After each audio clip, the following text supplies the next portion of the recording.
Welcome back to Bees and Seeds. This week we're going to be getting our watering system put in place for the season. Going to be using soaker hoses. I'll get them all pulled out of storage, check them for any leaks, and then set them along the rows and see where we're at. Have a small garden or a big garden, setting up a watering system helps save time, water, and effort. Let's get started. I lay these all out.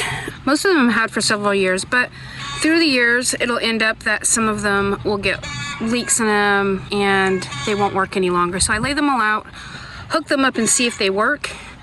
If they don't, part of it works, I can cut it and get new attachments and still use the hose in a shorter space. So these are pretty cool. They're soaker hoses. The water will just water right at the base of the plant because then the water goes right where it needs to go. Some will get in between the rows, but not as much as right along the plants. If I were to use a sprinkler and water the entire garden, I could do that, but then it waters all of the walkways and all of the unplanted areas, and it just causes more weeds to grow. So far these soaker hoses are my favorite ways to water. So I like to get rid of all the weeds around a plant before I water it. Just like right up close to it. I don't like to put the hoe too close and accidentally, like just the fear of accidentally chopping off my little friend here's noggin. There, it's ready to go. All the way down. These were planted about a week ago and the very first corn is starting to come up. Not a lot of it. Unfortunately, this is super dry. I should have watered it after I planted it. Just watered that a minute ago. I could see these earlier today, so I think the watering helped them pop up. My helper's helping me put down the first line in here. These rows were planted 5 weeks ago, and they are ready to go. So in a very short time, you can get a lot of greens for the year, as well as the radish bottoms. I had one chicken get in here. This row she didn't get to, but look at this one. There's not a lot of plants. The corn, none here. This one looks a lot better. She was busy here, but I'm gonna replant today. Before I replant the seeds, I make sure and weed around everything because I'm gonna be turning the water on. We haven't had rain for a bit, so I wanna get those seeds a nice amount of water so they can germinate quicker. And I don't wanna be watering the weeds that are here at the same time. So I got those 3 rows all weeded and seeds planted, and I've got this end done. And I'm just enjoying my afternoon, getting all the weeds out. This has barely been watered, actually. I like to plant 3 together, so if there's just 2, I'm just planting 1 more.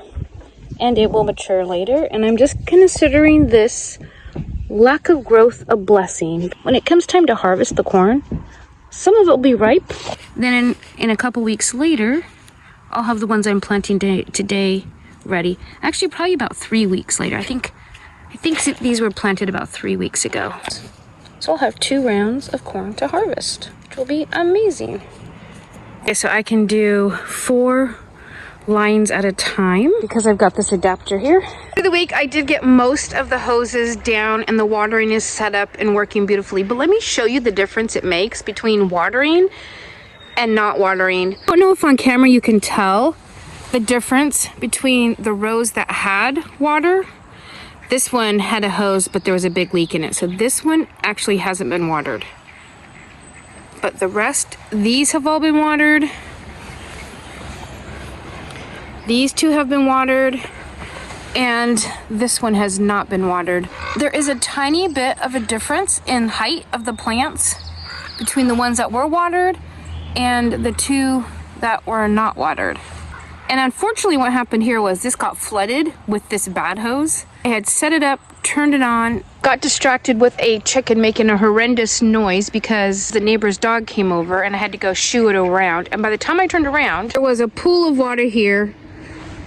And I think it just has messed up the growth. And then partway through, there was a giant squirt and making quite the mess. So I went ahead and pulled that hose out. The hole was too large to repair, so I'm just cutting it off and putting a new end cap on it, and I'll use it in one of my short beds. So it's not like it's ruined and I have to throw it away. That's the nice thing about these hoses, are you can mend them. If the hole is small enough and it's just spraying out extra, they have little repair kits. If it's bigger, it doesn't quite work as well, and you just chop it off, cap it, and use it in a small section. Yesterday I put water on in the afternoon and I forgot all about it overnight.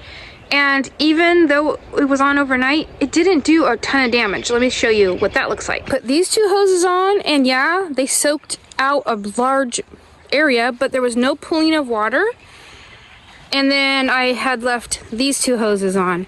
And yeah, it soaked way into the pathway, but nothing's dead, nothing's bad. So it's not the end of the world. The only real dilemma I have found is where to store them. We actually tend to store them just on the fences throughout the winter, and they still hold up great. This entire fence line is just layered in the soaker hoses. Anyway, this is our garden, week 5. Next week's video is gonna be all about harvesting. We've got all these radishes to do something with. So if you wanna go ahead and follow along what happens in the garden this season, subscribe and we'll see you next week.